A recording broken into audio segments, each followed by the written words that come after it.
Hello friends. आज हम लोग बात करेंगे यूजेस ऑफ एंडोस्कोपी की कि एंडोस्कोपी के क्या क्या यूजेस होते हैं। तो दोस्तों इसके दो तरह से यूज होते हैं। डायग्नोस्टिक यूज होता है जिसमें हम बीमारियों का पता लगाते हैं, और दूसरा थेरेपेटिक यूज होता है जिसमें हम बीमारियों के इलाज की प्रयास करते हैं।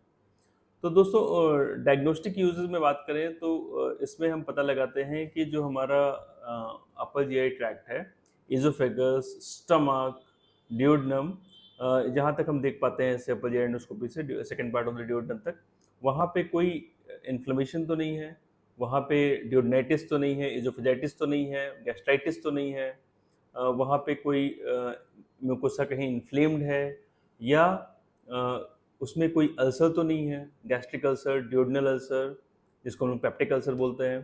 तो इस टाइप के कोई अल्सर है उनका पता लगाया जा सकता है। फिर दोस्तों कोई पॉलिप तो नहीं है, इजोफेगल पॉलिप हो सकता है, गैस्ट्रिक स्टमक में पॉलिप हो सकता है, तो इन सब चीज़ों का पता लगाते हैं।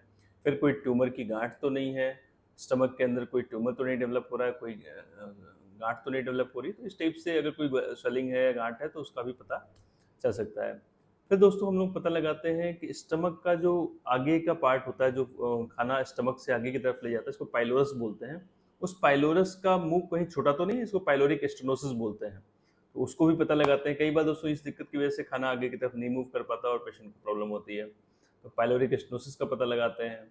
फिर अगर सेकेंड पार्ट ऑफ द डियोडेनम तक कहीं पे कोई ब्लीडिंग हो रही है जिसकी वजह से उल्टी में खून आ रहा है, तो उस ब्लीडिंग साइट का हम लोग एंडोस्कोपी से पता लगा सकते हैं। तो इन सारी चीज़ों का हम लोग एंडोस्कोपी से पता लगाते हैं दोस्तों, इसको हम लोग डायग्नोस्टिक एंडोस्कोपी बोलते हैं। फिर जैसे कि मैंने बताया कि थेरापेटिक एंडोस्कोपी होती है कि अगर इन चीज़ों का पता लगाया है तो इनमें से कुछ चीज़ों का हम इलाज एंडोस्कोपी के थ्रू कर पाते हैं।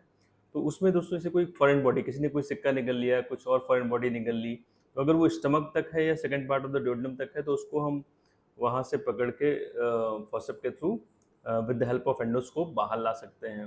फिर दोस्तों हम लोग कोई ईज़ोफेजियल वायरसेस है, मतलब ब्लीडिंग का कोई वहाँ पे ब्लड का गुच्छा है, जैसे ब्लीडिंग हो रही है तो उसको कोएगुलेट कर सकते हैं, उसमें स्क्लेरोथेरेपी, उस पे केमिकल डाल के उसको ब्लड को रोक सकते हैं।